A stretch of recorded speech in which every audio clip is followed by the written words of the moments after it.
Oklahoma is my home. This is where I was born and raised. It was here where I was given a chance at life, being conceived after my mother was violated at the age of 16. This is where I received my education and learned with hard work, discipline, and courage anything was possible. But things have changed. This is not the Oklahoma I remember. Over the last several years, I've seen fear, chaos, and division tear this nation apart through the efforts of communists and the apathy of Republicans in name only, who are either incapable or unwilling to do whatever it takes to protect our God-given rights. Election fraud, open borders, riots, unvetted Afghan refugees, and 300,000 plus acres of land sold to Chinese nationals has made Oklahoma the hub for human trafficking, the indoctrination of our children in critical race theory, sexual immorality, and abortion on demand. And finally, the unconstitutional and illegal vaccine mandate, leaving hundreds of thousands of our legal and law-abiding citizens jobless. Enough is enough, and the political theater must stop. We must have a governor who's willing to lead legislators and Oklahomans to fight back against this tyranny and aggressively address these issues head-on. As the next governor of the state of Oklahoma, I will, in the first 100 days, initiate a forensic audit with canvases to ensure election integrity, secure Oklahoma's borders, stop all state funding to school districts who train or teach CRT to faculty, staff, or students, and end all abortions. Oklahoma, let's put our faith back in God, believe that nothing is impossible, and make Oklahoma free again.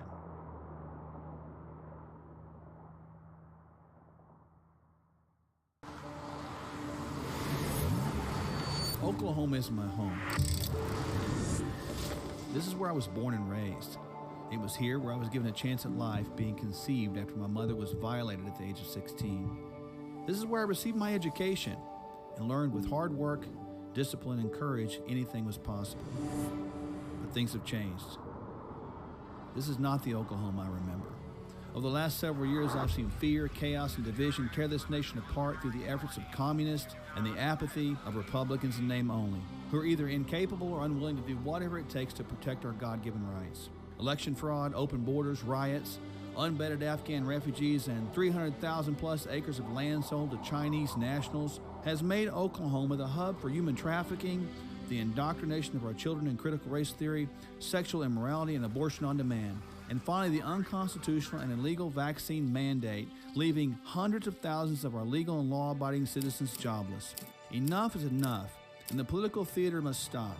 We must have a governor who's willing to lead legislators and Oklahomans to fight back against this tyranny and aggressively address these issues head-on. As the next governor of the state of Oklahoma, I will, in the first 100 days, initiate a forensic audit with canvases to ensure election integrity, secure Oklahoma's borders, stop all state funding to school districts who train or teach CRT to faculty, staff, or students, and end all abortions. Oklahoma, let's put our faith back in God, believe that nothing is impossible, and make Oklahoma free again.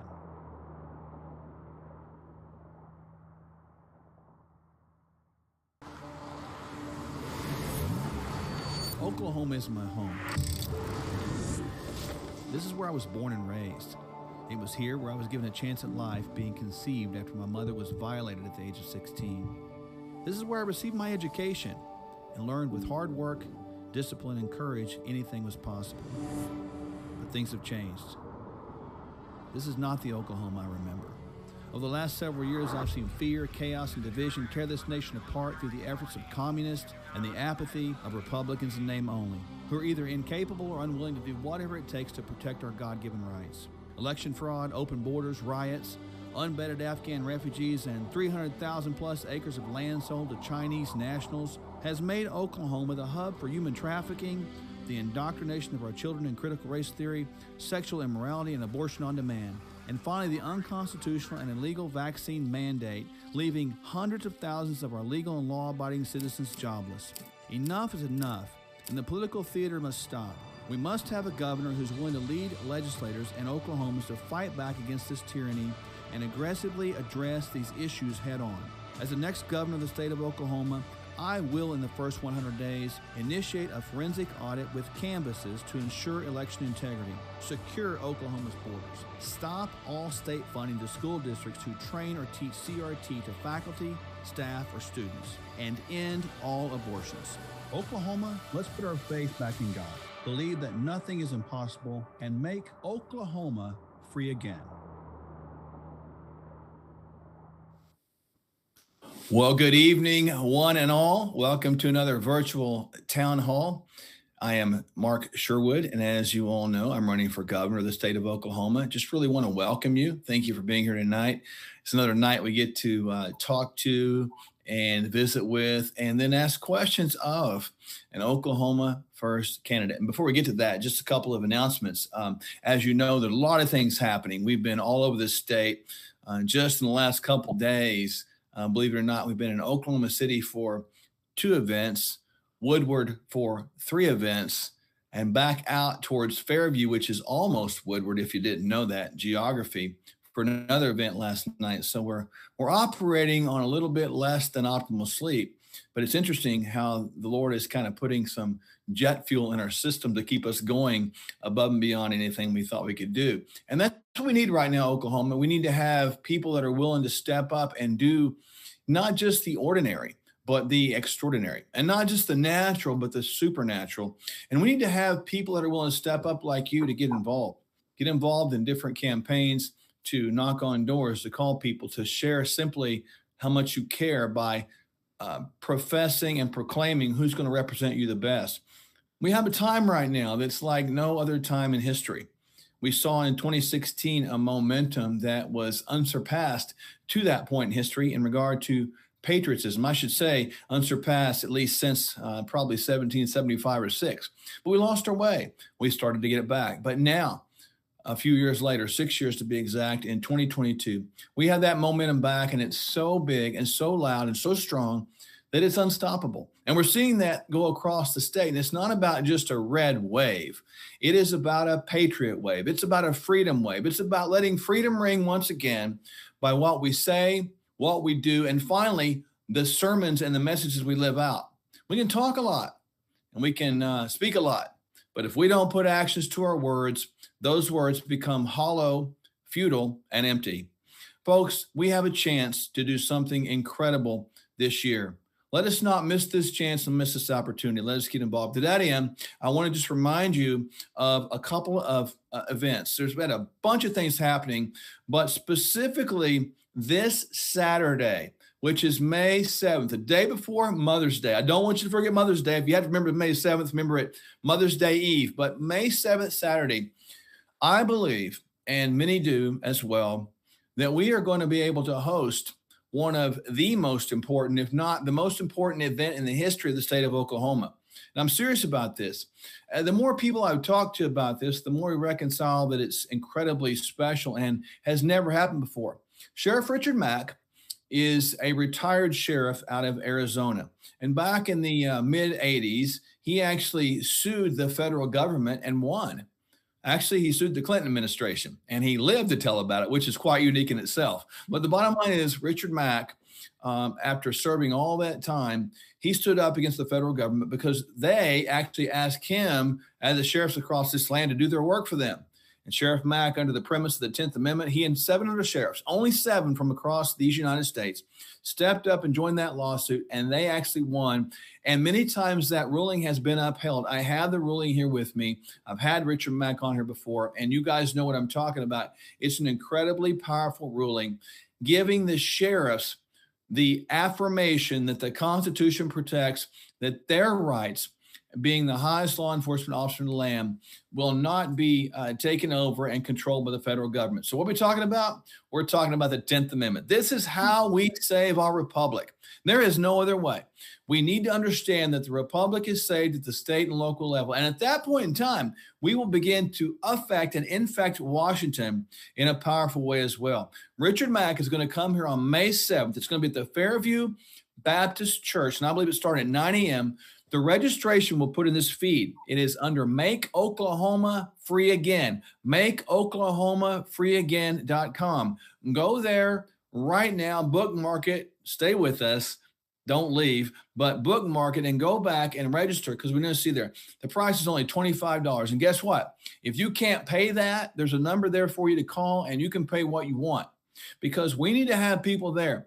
Sheriff Richard Mack, we've invited all of the sheriffs around the state of Oklahoma. For the first time, he's going to get a chance to train a whole state in the Constitution. And that is so exciting. So Sheriff Devereaux and Sheriff Turner are two of the persons that have made this possible for the sheriffs to get actual continuing education credits for this. And that's never happened before. This is so big and so important. And it's the public are invited as well, ladies and gentlemen. So make sure that you show up, get there, and seriously learn the Constitution. The reason we are where we are right now in our country is because we did not know our rights. Once you know your rights, you'll know how to stand. Once you know how to stand, you'll understand the power that's given to you by the United States Constitution and perfectly by God is going to help you stand up against all odds. So May 7th, Saturday, let's call it Mother's Day Eve or May 7th, Saturday in Edmond, Oklahoma, the Fairview Baptist Church. Remember, that's Pastors Paul Blair and Dan Fisher's church, and Dan was a 2018 gubernatorial candidate. They're great men, and you will love being there. I'll be there, and our guest tonight, which I'll introduce in just a second, will be there as well. A whole bunch of patriots will be there talking, but it'll be highlighted by Richard Mack teaching everyone. And Richard Mack said publicly that if we win this election, folks, if I become the next governor of this state, he's going to pack up his whole family and move here. That's how big a deal this is. We can be the benchmark state for all of these United States in this union as someone to look at as what you can do and what you can achieve. Now, with that said, that's the 7th. There's a couple of events coming up. All the rest of our events are actually on our app, which is right here. You can see it. It says, never bow down to tyrants, defy them. And it's got a nice picture of myself on here. I'm not smiling, but I usually do smile, but this is not a laughing moment. This is serious. We've got to stand up against this idea of tyranny. And as you remember, tyranny is when the people fear the government. When the government fears the people, folks, that's called freedom. But on this app, you go to Sherwood2022.com. An ability to download the app comes up, or you can go straight to Sherwood 2022 in the App Store. And all of our events, all of our issues are right here. So you can see the events are populated here. You can just scroll right down here and get them all. And also the issues are here. Now, clearly on these issues, I want you to use this app wherever you are in these United States. Download this app because it applies to you. Make sure that your candidate is able to answer these questions. If they're not able to answer these questions, find somebody else to vote for because they got something to hide. Put them on the spot because they are there. I am here. Our guest tonight is here to represent you, the people. We work for you. Remember that. The federal government works for you. The state government works for you. Representatives and your senators work for you as well. So make sure that you understand it. So that's the app. Again, a lot of events coming up. You can see that, but we want to make sure that you get that. Now, tonight, I'll be monitoring the feed on Facebook Live. You can see us right now. I know you're there. Go get somebody, text them, say, get over there right now, and begin to share as much as you care. Share this with everybody. I want to see hundreds of shares on this feed tonight, especially when we bring on our guests in just a moment, because we need to absolutely get out there and share the influence. We get thousands of views, folks. Let's make it thousands plus more. Let's do one more call, one more a text message, one more email. Get them over there right now to Mark Sherwood for Oklahoma governor and watch this thing live and begin to prepare your questions as we talk tonight with our wonderful Oklahoma first candidate. And I'm going to be on the app monitoring the questions as well. So I want you guys to remember, get on there and start to ask your questions, and we'll talk for probably half an hour back and forth, and we'll turn it over to you, and we'll answer these questions live. Several weeks ago, I was contacted by our guest tonight, who is, by the way, Subrina Banks, and she'd contacted me asking me to be on her podcast.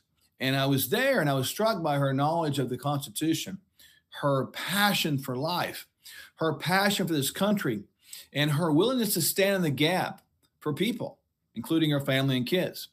We were talking after the time with her, and she began to share about how she thought maybe she would run for Congress, and she was nervous about it, and she was going to do it. And we were a couple days before the filing period, and I was struck with the passion that this patriot had.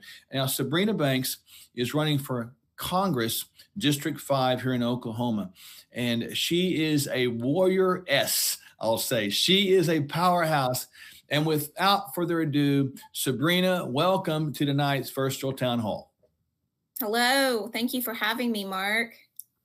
Oh my goodness, I'm excited. So when we met, we had an incredible time on your podcast, and I remember the next day you were going to say, "I'm going to go out there and put my hat in the ring."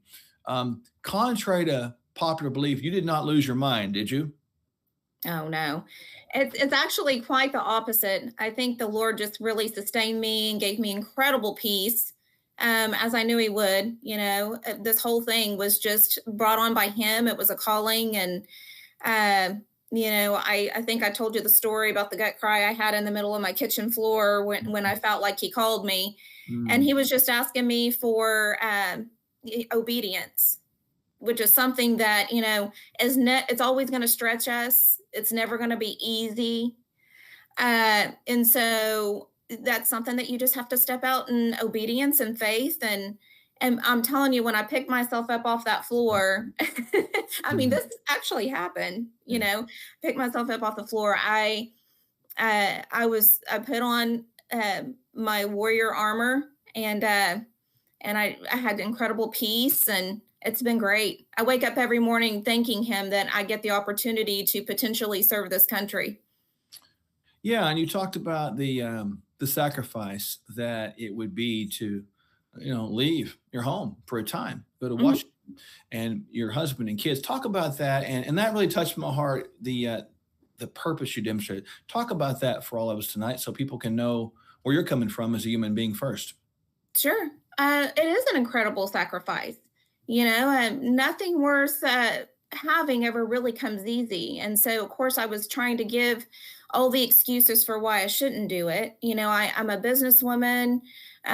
So I do have a business, a small business here in Edmond. And was throwing out all of these different things to God, saying, okay, I can't leave that. What about my agents? What about my kids and my husband and all the things. And essentially what he said to me in my spirit and my heart, okay, this wasn't audible for all of you watching, this is just what the Holy Spirit put in my heart was just give, do you want to live in fear or obedience? Because if you win, you win, and if you lose, you win, if you're within my will. Mm. And so um, that's all it took. My husband, I'm not sure if I told you this, but, just a short time after that, I was sitting there in the living room. My husband came in from work and he looked at me with this odd look and he said, "Hey, what's going on? You have a weird look on your face. What's going on?" I said, "I have some news to tell you." And he said, "Okay." So I told him I'm going to run for Congress. And he said, "I knew this day was coming." He said, "You were born for this." So Wow. So he was very supportive.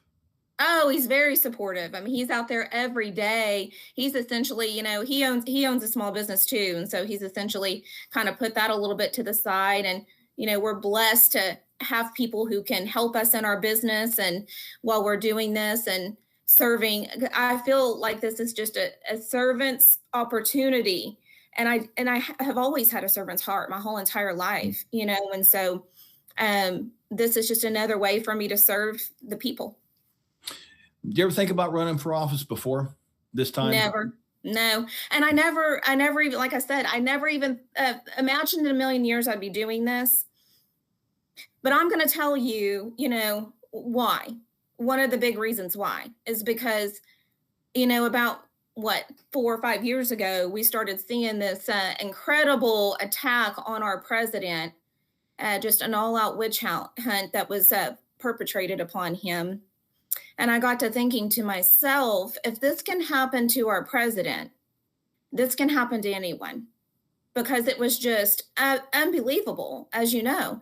And so that really is what woke me up, because I always, thought that I was a informed voter, and, I always went to the polls and things like that. But for the most part, I took my uh, information about each candidate from the news, from friends, from family, things like that, and really kind of trusted their opinions and things. And so uh, I'm finding out that, and I'm here just to encourage everybody.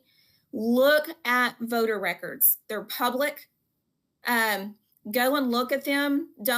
take people. I'm sure most people by now are awake. How could they not be? I mean, I guess many aren't, but how could they not be? Because at Mm. this point, we already know that there's just so much disinformation out there. And the truth is it's very hard to find. But the records are there. The voting records are there. So they can't hide from that. And so talk is cheap. It's what you do that matters. And so I began to do that. I began to look at voter records and start looking into more things and seeking truth. And a lot of that had to do it with prayer, Mm. just asking the Lord, hey, guide me, direct me. Don't let me be deceived. Mhm. Bring me the truth. And opening myself up to that. And boy, did he ever. I'm just going to tell y'all, when you get real with God, he's going to take you anywhere. I mean, places you would never believe. Mm. And so I'm a proven example of that. I was a teen mom. I had my son when I was 19 years old. And by the time I was 20, I was sitting on a curb, just got evicted, holding my baby in my car, watching my car be repossessed going down the road. And I literally had to go next door to a neighbor's house to ask to use the phone to call for help, call my dad for help. And so, my husband was working very hard, but it's just really hard when you're young like that and not making much money to raise a family. And so I'm a prime example of someone, because we decided to make a change in our life that day right there. We looked at each other and said, this is it. There's only one way, and that's up from here. Mhm. And we made critical changes in our life and our belief systems. And we sought out God. And from that point forward, I went on to college and, graduated, was a respiratory therapist for 10 years before I decided to get into real estate. And did that for, about another 10 years before I got my broker's license and opened up my own company. And here I am today. Mm. And so I'm just a prime example that if you can, as long as we're a free country, okay, and our union is intact, we can accomplish anything. And that's what I'm here to do, to give my kids, your kids, just give everybody the same opportunities I had. Sabrina, those past experiences, and I think I know what the answer would be, but I want the folks to hear it from you. The past experiences of having to get up after being knocked down, to rise up after being at the bottom. How has that shaped you for the battle that's ahead? Walking into the halls of the United States Congress, where we know there is all kinds of demonic, negative, anti-American activity. How has that past prepared you for this day? And what's that going to bring to the table for the representation of District 5 in Oklahoma and Washington? Well, hard work and determination. It's a prime example that hard work and determination, along with putting your hope and your faith in Christ, can get you anywhere in life. And when God calls you, He equips you. He's never going to give, just call you to something and then just leave you hanging. Mm. And so I wake up every day in faith. I just ask the Lord to lead me, and I go out. But mostly, I feel like the way to equip me the best is that I don't take no for an answer, and I just keep fighting. I just keep going. I could have easily given up many times throughout my life. I had to work full time while I was in college and raise a baby, and so I could have given up. It was a struggle, and then when I was working 12-hour shifts and on call in the hospital, because I worked ER a lot, I could have given up then and just said no. I had by that time had my second child, so I have 3 children, and hard work and determination can get you anywhere, but God, most importantly, God qualifies us, not human beings. Okay, God qualifies us. And so I've had a lot of people go, oh, have you ever been in politics before? What makes you think that you can do this? Oh, I know I can do this because God qualifies me. He's the one who told me to do this, just like he, with David and Goliath, just like with, so many people, Esther, Jeremiah, you name it. There's so many in the Bible. And he usually doesn't pick the one that most people would think would be up for the challenge. But with him, we can accomplish anything. That is so true. And just want to make sure people know where to find you. I got it, Subrina, and that's SUBRINA 45congress.com. Subrina45congress.com. We'll put that in the feed. And it is United States Congress District 5. And just folks, get your questions ready. I'm monitoring these questions, so put them on here right now. Several of you made some good comments. Keep those coming. Keep those shares coming. And remember, share if you care. And I know we all do or wouldn't be here right now. So, Subrina, if you could describe the general geographic region of District 5 so our viewers can know, so that if they live in the area, they can vote for you. And if they don't live in the area and know someone that is, they can call them right now and say, hey, you got to go check out Subrina Banks. Okay. Well, it's almost all of Oklahoma County. Up to about, I guess, maybe Bethany area. And so it's all of Pottawatomie and Seminole counties, almost all of Logan County, which I just picked up with the new redistricting, all of Lincoln County, which I just picked up with the redistricting, thank goodness. And also a small portion, like the western tip of Canadian County. So if you're in Yukon, you can vote in District 5. And so, yeah. I love that. So that's going to help people geographically know. So once again, my friends, here, if you know someone in the area or live in the area, you need to participate, because you've got a candidate right here who is telling you where they are. And I happen to know Subrina. She loves Oklahoma and loves God and loves the Constitution. Subrina, on your website, you've done a really good job of describing what you're doing, what you're standing for. But I want people to hear from you right now. What are your main platform stances or maybe issues that you want to rectify or bring to the viewers' attention?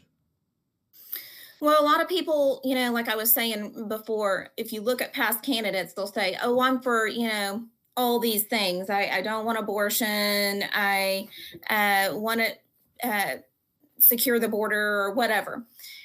What I like to do, instead of just telling people what my core beliefs are, because I think that's pretty evident what my core beliefs are, I like to kind of tell them exactly what I would do, like how I plan on. So I can say, the immigration problem is, national security problem, and we need to build the wall. Okay, but what am I going to do? And so what I kind of like to do is walk through some things that I plan to actually do, which is work with other people in Congress and in our Senate to push through an immigration moratorium, which would halt any type of immigration until we can get some sort of chain of custody for the people who are here. We don't know where they're at, who's here. Do we have people who are a threat to our national security? We need to know that. I know many children, unattended children, are coming across our border. Human trafficking is a huge commodity right now. It's about to surpass drug trafficking. And we have over 800,000 children who are trafficked a year right now and through our country. And so, we need to have some chain of custody. And so we're going to just hold all of that until we can do that, figure out what we're going to do with them, build the wall, and then figure out how we're going to handle immigration from that point forward. And so I just think that's one thing that we need to do. This situation in our schools, we need to defund any school that wants to teach CRT or SEL. That's a major thing. Instead of just saying, I'm against CRT and SEL, well, what can we do about that? Well, let's just defund them. Let's just cut off funding to them. And let's just say, okay, until you're going to get back to reality and start teaching reading, writing, and arithmetic, and staying out of the business then of parents. Let the parents teach their children their core values. That's not what you're supposed to do. So that's one thing I would say. Just take the money either from the federal or state level or both, and that can help. That, like, Governor DeSantis is saying, "Hey, I'll burn every book that has CRT in it." Yeah. That can happen. The governor can do that, but that's not happening here in our state, and that's why we need you. But bringing oil production back is huge. A year and a half ago, we were independent, energy independent, and Trump, had us that way. And so it's doable. We can do it. We have plenty, more than enough fossil fuels here. And so we need to bring oil production back here and open up the pipelines, get our people back to work. And how we can start that, just a little thing we can do just to start, until we start talking with some of the oil producers. And they're the ones who know better than me, which I have meetings set up with some of them to try to get some solutions to this. But a quick, easy way would be a tariff tax on imported oil. Let's just do that. That would give some competition into the market. And some other issues, once I start talking with them, we'll address that. Election integrity is huge. Let's talk about that, because everybody seems to forget we have a stolen election. And we're coming up on, the primaries and another general election. And I know a lot of people are really concerned about that. And a lot of people are going, well, why even go vote? Well, no vote is definitely not going to get us anywhere. And so we need to make sure that we vote. But at the same time, we need to be fighting on our state and federal levels to ensure that we have election integrity. And let me clear the air here and get something straight. The current administration, they may have, done a lot of things, as we can see, and hopefully everyone is going out to see 2,000 Mules, because that's going to really, solidify everything we already knew. But yeah, they cheated and they had a lot of things that they did. But let's not forget that it's our Senate that is responsible for allowing that election to be solidified and sealed. And we had people in our Senate that just said, okay, let's go ahead and just let Joe Biden, January 6th happened. So therefore we're just going to let an illegitimate president, be in office. And they failed us. And we need to make sure that we get people in office, get the ones that did that out, and get new ones in that are going to stand for the people and stand for truth. But also I would like to take care of our veterans. My husband and I, we both have a lot of people in our family who are veterans. And even if we didn't, they're fighting for our freedoms. We should be standing behind them. And so we need to take care of them. We have housing that we're putting up illegals in and all of that. Why can't we do that for our veterans? Why are they living on the streets when we have illegal immigrants coming across the border? And I just don't understand that. And so there's ways that we can find money to fund that and take care of our veterans. Gun legislation. First of all, that's a Second Amendment right. So why are we even trying to mandate all this? Repeal all gun laws and all of that across the board, because it already tells us in the Constitution that we have the right to bear arms. And so why are we even playing around with this? I just games, it's just games of politics. But we also need to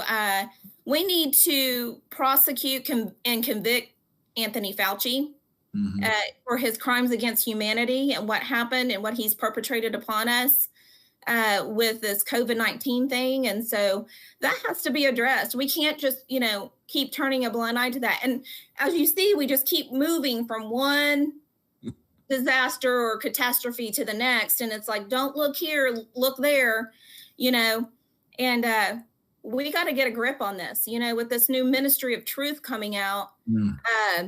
That's another way just to trample all over the Constitution and take our First Amendment right to free speech out and away from us. Then they can just come in and we wouldn't even be able to have this conversation that we're having right now, because then they could just come in and arrest us and prosecute us just for simply, talking like this right now. There's a lot to take care of and a lot to handle. But one thing that I know is that nobody is going to push me around and convince me differently. And so I don't care how much money, I like my life just the way it is.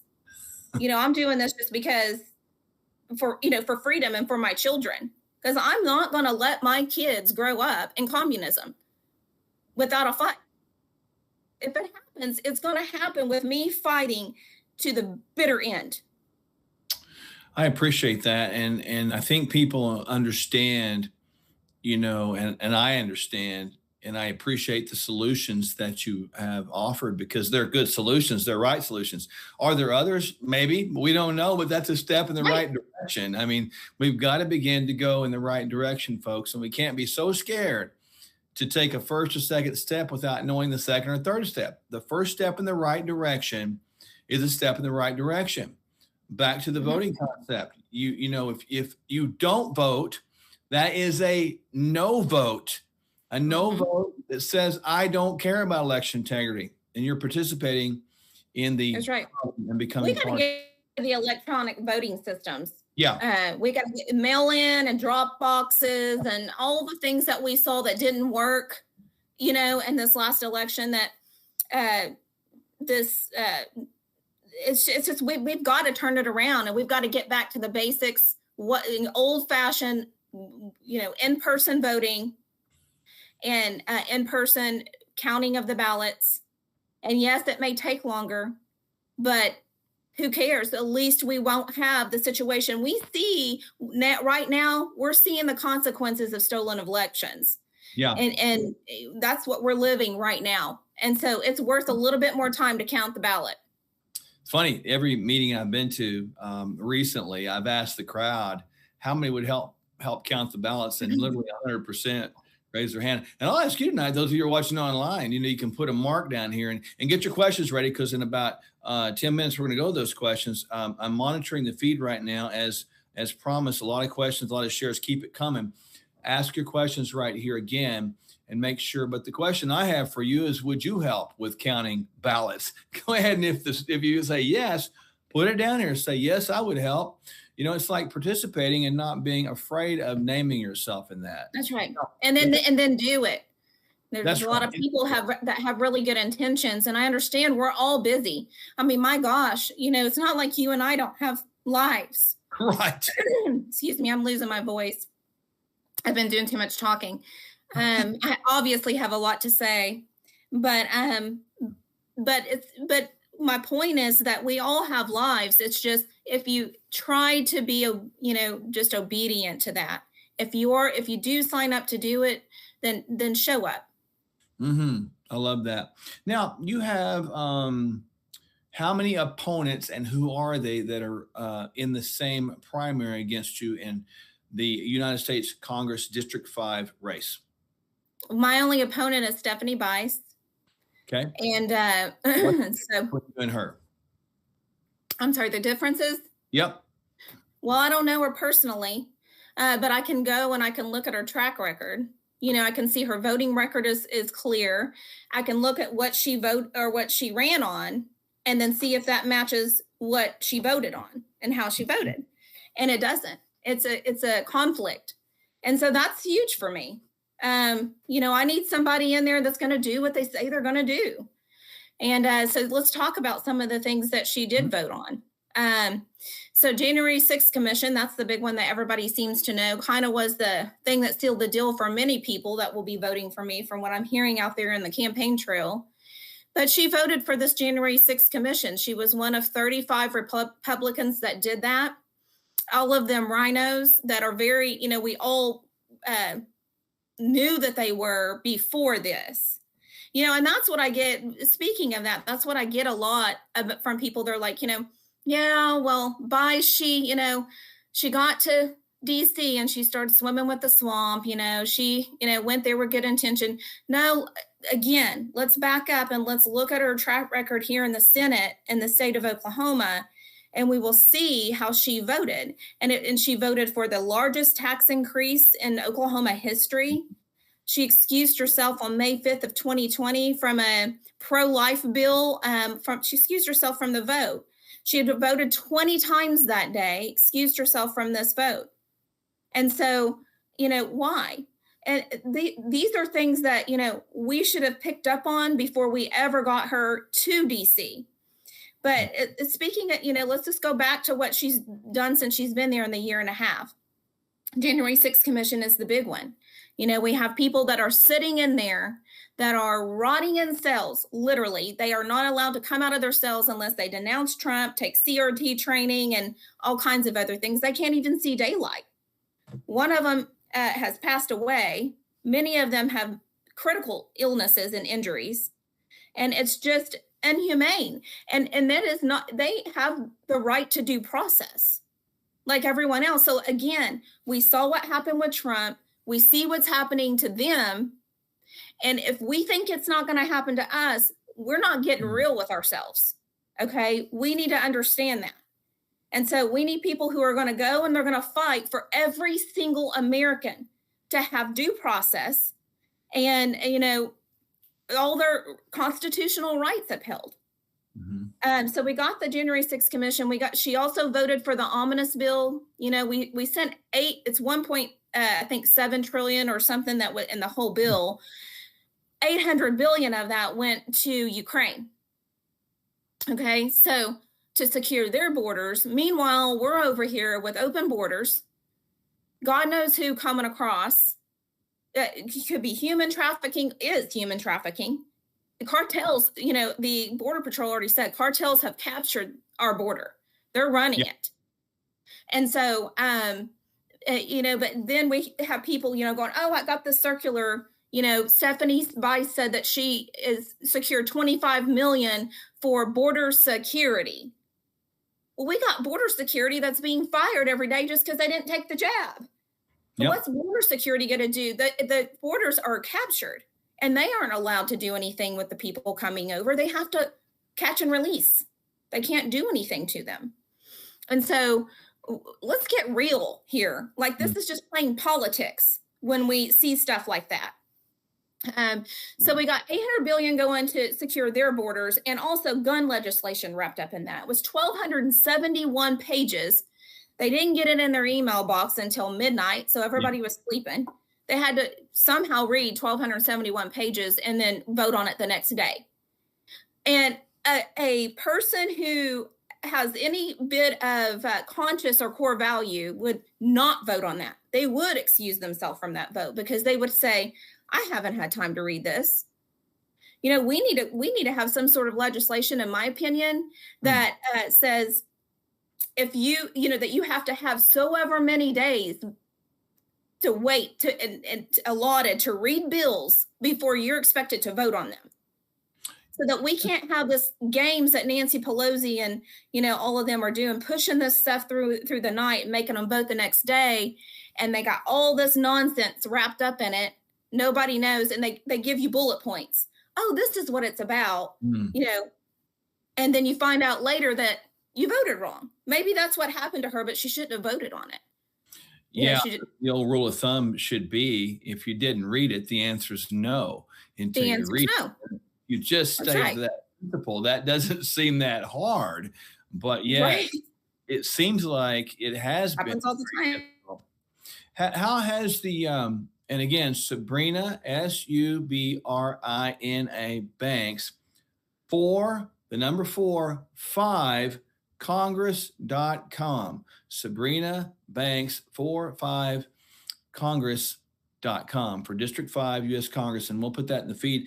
Get your questions ready, folks. And we'll be answering those here in a little. Thank you for all these comments. I'm looking at several of them. This is great. So keep them coming right here. Share and make sure that you share this with someone in District 5, especially because they need to know who is out there. Subrina, how important is it, in your opinion, as you've been out talking to people? I know you've been very active. You'll be with me at the Make Oklahoma Free Again rally with Sheriff Mack on Saturday.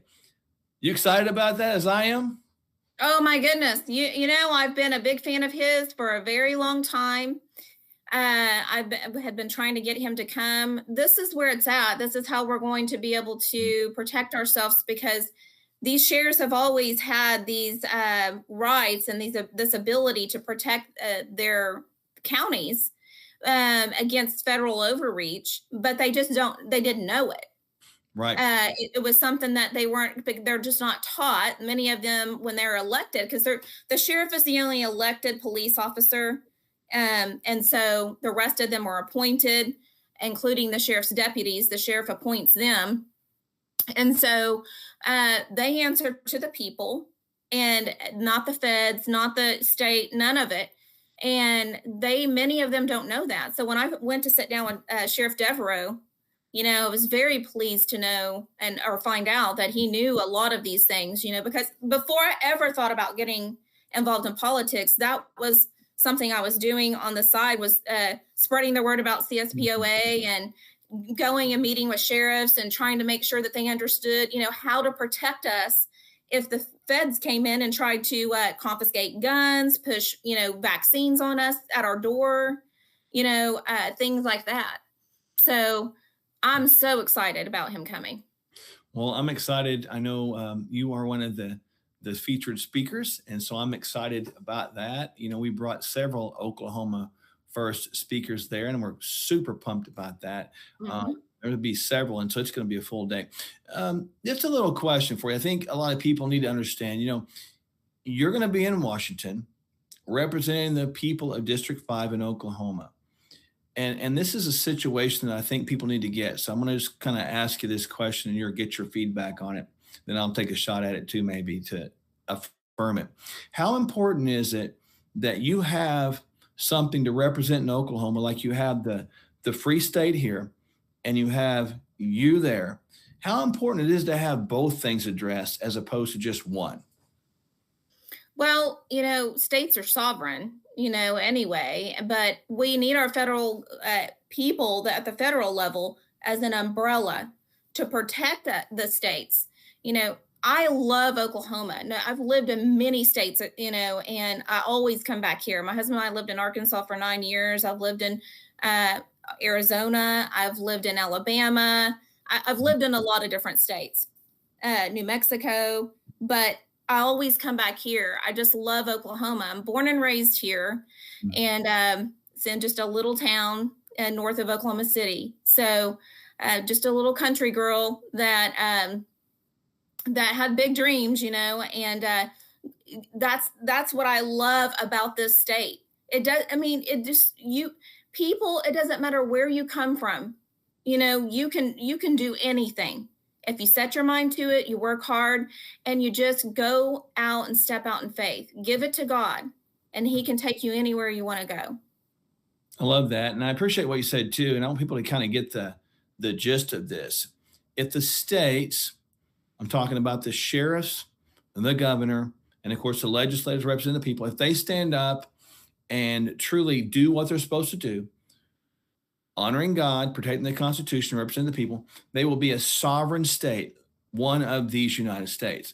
At that point, representative, which are elected by the people of Oklahoma to be the shield, umbrella, advocate for these sovereign states in Washington. So when you have this dynamic going back and forth, ladies and gentlemen, you can see how the sovereignty of the states, through the representation of congressmen, women, senators, can represent that, and they can affect and even infect Washington while they will protecting the states that they've come from. The states. Yeah, it's to protect the states. I mean, this is where my family is at. I want to ensure that my family is safe and secure, and their rights are intact, and there's no federal overreach into my state. So, you know, the idea behind this, folks, I want you to understand this, is the federal representatives from the state of Oklahoma are going to go up there and they're going to checks and balances say, no, you're not going to get that big. So we need that, but we also need to have the awareness that we have the power to stand up against that. So working together, it's literally an unstoppable combination. This is why we have these town halls to introduce the team, right? This Oklahoma First team, Oklahoma First ticket. And if you want this type of an arrangement, this type of representation for you, you need to get out and vote. Now, a few questions come in here. And there's one that's really, really good. And I like it a lot because it's been a hot topic. It's from Brandy. And Brandy, John, thank you for asking this question. Subrina, and I'll take it from a different angle, but you get it first. Would you support a convention of states? Well, this convention of states that's coming together, in my opinion, is to rewrite our Constitution. And so I can't support that. No. At this moment, and what I know about it, I've had lots of people ask me about this. This is obviously a hot topic. And but from my understanding, because I've talked to some people who have attended the meetings, and they went there on good intentions thinking that, this means one thing when in fact they find out it means another once they get there. It literally means that they want to disassemble and rewrite our. Yeah. And so I can't support that. No. No, I appreciate that. And that's exactly true. It's a good idea. It's a sexy idea. It sounds good, but when you really understand it, what's wrong with the Constitution and why are you tinkering with it to dismantle it in the first place? We just need, if we can't obey the rules we already have, what makes us think we're going to, do it once we rewrite it? It's busyness, in my opinion. It's trying to, look here, not there. Let's get busy over here doing something like that really is never going to amount to anything, because when I say they, if the people at large, the government, the powers that be, aren't going to follow the current Constitution, what makes us think they'll follow another one? We need to make sure that we enforce the current rules and regulations. I like that. And I appreciate your statement. And I affirm that and agree with that. And just information wise, for the state constitution, we have some issues there that need to be corrected. That thing hasn't been revisited as far as we can tell in maybe up to 100 years. And so something is amiss. We have the one example in the Oklahoma State Constitution, we have this idea, the Second Amendment, that says the rights of the people to keep and bear arms, et cetera, shall not be infringed. The federal Constitution, which is right, has a period, but Oklahoma has a comma, and they have basically that, unless the legislature passes laws otherwise. That's why the OK2A is working so hard. The Oklahoma Second Amendment Association works so hard to try to reattain these Second Amendment rights that have been taken really from an erroneous Constitution. So I appreciate what you said. And so the Constitution of States, I've heard that question out there a lot, and it's really interesting. I won't answer the question from Jerry because it's pretty funny. It was a joke. He wanted to know how many. Never, I wasn't going to go there. It's funny. All right. I have a sense of humor. He wanted, okay, here we go. And please don't take this personal, anyone. He wanted to know how many Texans. Never mind, I can't do it. I just can't. Okay. All right. Well, we'll answer his in private, I guess. Yeah, that's not cool. All right. So question. This is from Randall, who is wanting to rewrite the Constitution. The Convention of States is a way to change it or add to it. And he writes further here in the question. The question is the first one. That would be a way to add term limits to Congress attendance. So I'll ask two questions. Do you know who might be, yes, I know this is speculation, maybe not knowing, but who might be trying to rewrite it? And secondly, do you support term limits? I support term limits 100%. Part of what I'm campaigning on is term limits. I will never do more than 2 terms, is what I'm telling everyone. Because that's, one term for me would be 2 years. That's 4 years in there. You can't really accomplish a whole lot in 2 years. You can if you vote very poorly, you can demolish a lot of things, but you may not be able to push a lot of things through in 2 years, but in 4 years, you should get some things done. And then we need to get some fresh ideas and fresh people in there. And I'm not for I'm definitely for term limits. I'm not for people just making, becoming career politicians. In your opinion, what is the problem with becoming a career politician? Well, the problem is you get in there and you do backdoor deals and you rub elbows and, you figure out ways that, you can pat each other's pockets. And each of us coming in, we had a life before that. Some of them have been there so long, like Pelosi and Schumer and all them, they may not remember their previous life. But, in my instance, I'm a business owner and everything. And so each one of us that go in, we had a career prior to that. What they do is they get in there and they try to figure out ways that they can make a bunch of money and build up their business on the side. And it's nonsense. Like, get back to business, do what you're appointed to do. And, this is why we're in this situation. When you have people that are in there that they forget the people, they put themselves up on a platform, build themselves up and think that they're, better by some means and live at different standards than the rest of us, we have a problem. And so that's one of the reasons why I just think that we can't allow people to be a career politician. They need to go on and let somebody else with new ideas come in there. And that's my opinion. No, I couldn't agree more. I was chastised by one person in a meeting when I said that I supported term limits, and just one person, and they had a great point, but I had a great answer. I believe they said, what if we find somebody good, we want to keep them? But the answer is, and I think you would concur, Subrina, in this, if you're reaching the end of your term and you've done a good job, you represent the people and people want you to stay, do a favor and find someone that you can train and sort of mentor up to be better than you, and mentor them to make them better, and then put them out there so the person behind you can carry the baton a little bit further. And I agree with that. I had someone, when I said that one time, say, no, don't say that. I need you to stay in there. Don't, that's making me nervous. Yeah. And I said, well, I get that in some sense, but there's other people like me out there. I'm not the end all be all. And there's people better suited probably than myself. We need to understand that we are not, as individuals, the only one that can accomplish things, the only ones who have great ideas. So I love your answer to that.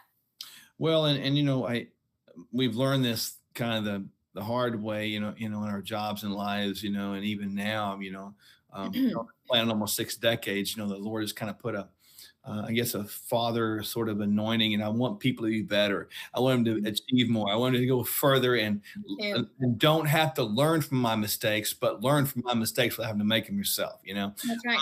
Here's a really good question. And this is from Steve. I met Steve at the Freedom Rally, just an amazing man. I met him Saturday in person at the Capitol. And so, Steve, thank you for asking this question. And I know the answer, but this is something people need to hear. And here's Steve's questions. Do you agree to work for us, we the people? Oh, 100%. 100%. I mean, that's such a vague question in the sense that every candidate is going to say yes to that. Yeah. But I try to tell people all the time, all I can say is I don't have a voting record yet. My opponent has a voting record. So we already know what she's going to do. So why not get somebody with fresh ideas and, go talk to some people who have known me my whole life. Go and talk to my people who work for me. And, they're great. They're always out there. They show up to all my events and everything. And they're there to support me because they know they work for me. They know I am exactly who I say I am. And so I have several people that are on my campaign that are agents that they don't even work for me. They're real estate agents that work for other companies, but they're like, Subrina, I've known you for, all these years in real estate. And I know that you are somebody, with impeccable ethics and somebody who does what she says she's going to do. And so that's why I'm here. That's why I'm helping with your campaign.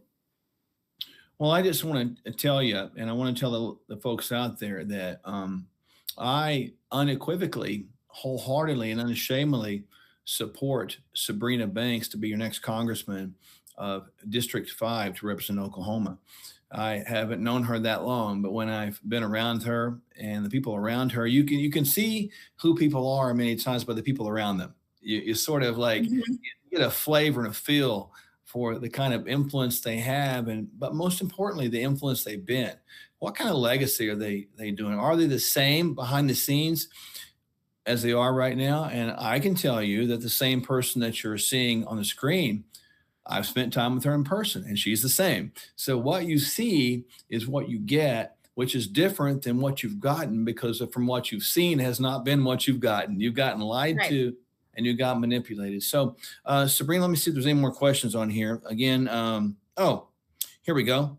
Steve asked again, Subrina, where do you stand in your religion? Where do I stand? Well, I'm a unapologetic follower of Jesus and Christ, and I don't really call that religion. I think religion is something that when you put rules and regulations to things.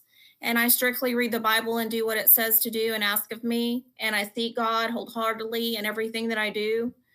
And so that's me and who I am. I am the same. I think religion is man's best attempt to reach God. And I think religion is a fatal disease. We're about relationship with the Lord God Almighty and through Jesus Christ. And I have heard you profess that before, that Jesus is your own personal Lord and Savior, and as He is mine. And folks, that's what you're looking for. This is not to say that we quote unquote push religion. It means that we need godly principles through people that know God in offices that represent the people, because godly principles, whether you like Him, love Him, know Him or not, they work, right? They do. And it's all our country was built and founded upon those principles. Yeah. And so it worked then. It's when we corrupted it and we decided that, we were going to do, take matters into our own hands. That's when things started getting out of hand. And as long as we would just follow things the way they are and the way they were designed to be, we'd be fine. And, that's when I was going to touch on something that you said a minute ago, and now it just left me. Darn. Well, I tell you, I really honor you, Subrina, for coming on here and answering questions. I'm honored to know you. I'm honored to be your friend, and I'm honored to support you in any way, shape, or form. We need people like you to represent us, the people. I need you to represent me, the people, me as a human being in Oklahoma, in Washington, D.C. It's an honor. Thank you for having me. Final words from you, and don't leave because I'll give some closing remarks, but 30 seconds. What do you want to say in closing to the folks that are watching tonight? I think most importantly, I would just, I would encourage everybody to go out, do their own research. Don't listen to what your mama, daddy, your grandpa, grandma, or anybody's telling you to do when it comes to voting, because this is serious. Our state of our union is at really a critical point here in history. And if we don't get the right people in now, we're in danger to be, fully taken over, turned over to a Marxist agenda, complete tyranny, and leading down the road to communism. And for me, I'm doing this because I don't want my kids, my husband's grandmother is full-blood German, and we all the time ask her stories about why didn't anybody do anything? Did they not see it coming? And the fact of the matter is they didn't until it was too late. We have an opportunity handed to us because they didn't have social media and all the things that we have now. They didn't live in this type of world. And we're at a critical point here where we can turn this around potentially if we get the right people in there that are going to come together in unity, stand on godly principles, and get us back to the basics where we call things exactly what they are, and restore the family unit. That's a big part of my thing that I'm raised, my race, is that I really, we've gotten away from just the basics, with how God created us, man and woman, and the nuclear family. And we need to get back to that. And that is, now we just are having schools and every part of our society just being completely brainwashed into this Marxist agenda. And it's leading us into, they're just tearing us apart, pitting us against each other, dividing us, distracting us. And if we would just stop for a minute and just say, okay, let's just get back to common sense, even, then we can make big change. But all of us that are, that are patriots and believe this way, we need to stick together, and we need to get everyone in on that ticket, because it's really difficult to accomplish things. As we can see, we have a handful of people in Congress right now that are trying, but they need more people like them, to come into agreement with them and stand on these principles to get things done. There's power in numbers. We need to get everybody through. I love it.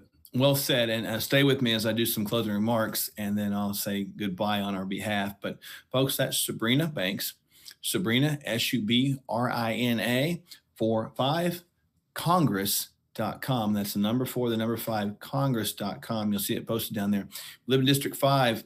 You know someone there, you need to reach out to them right now and have them check out this feed. You can share this thing to them. Please do so, and make sure that you get involved. Folks, just by way of reminders before we sign off tonight, we step up. We people step up when the tough times arise. It has been said, and I believe this, that adversity brings about or bursts great men, great women who step up because of the adversity and try to do something to create good once again, to restore order. Many times we see those good men and women rise up, we elect them, we get lackadaisical, and lackadaisical actions, which has happened in our world, produced good times, and good times became lax times, and lax times became times where weak men and weak women arose, and they become leaders, and they become leaders that perpetuated more adverse times. And so here we are again. We have a chance to step up.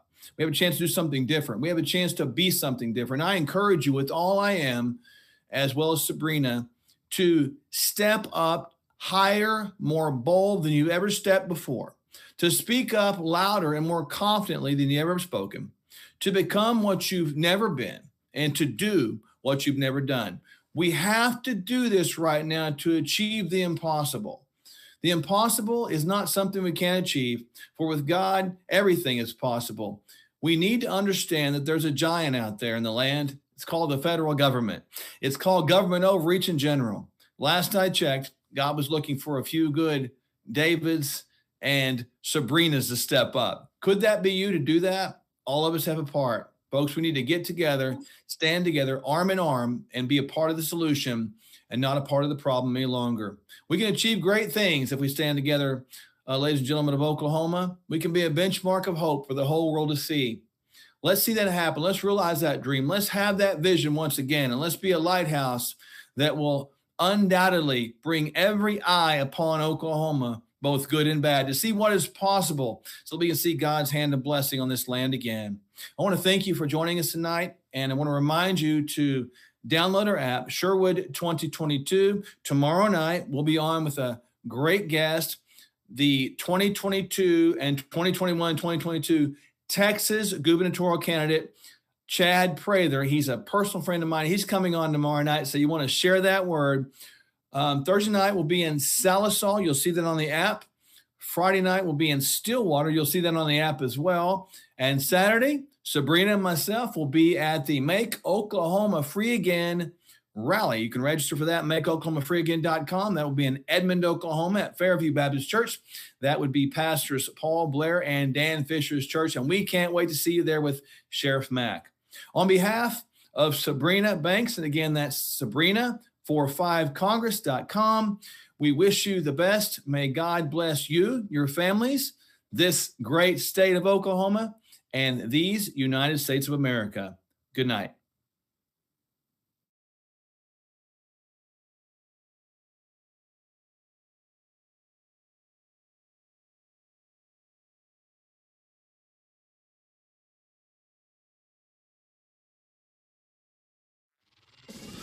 We have up is down, left is right, bad is good, confusion. And God is not the author of confusion. God wants to bless America, but it starts with his people first, repenting and the ending of sin. We have been in ministry the last 20 years. It was in prayer that the Lord began to convict me to run for office.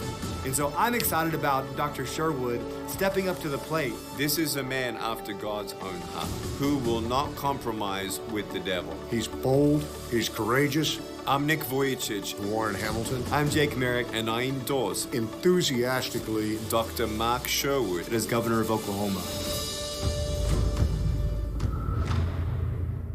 The ending of slavery happened with total abolishing of it. We must see this as well for abortion. It's America's Holocaust. We still have abortions in Oklahoma. How can you be pro-life and have one abortion? Why not stop it right now? And I make a commitment right now that I'm going to do everything I can to completely abolish abortion in the state of Oklahoma within the first 30 days of office.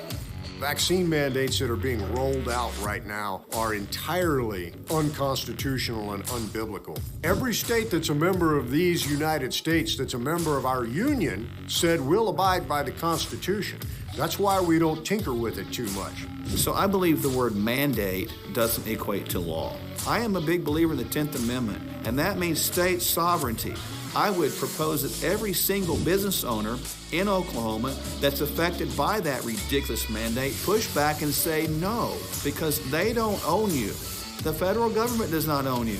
We need to own that amendment, understand what it is, and not be afraid to push back.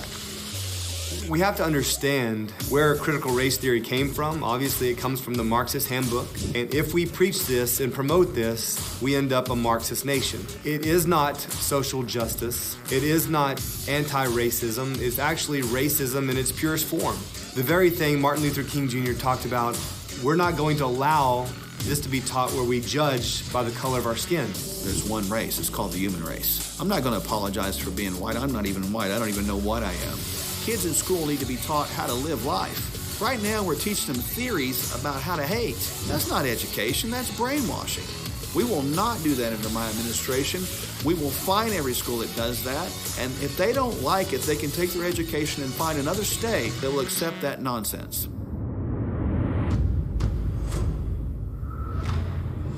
People all need to be healed. Our state needs to be healed, our land needs to be healed, the economy needs to be healed, and our confidence needs to be healed. Our hope needs to be restored. God has gifted us as healers. We know that we're called to not just heal people individually like we do, but we know now we're called to heal a group of people called the state of Oklahoma. My name is Mark Sherwood, and I'm running for governor of the state of Oklahoma.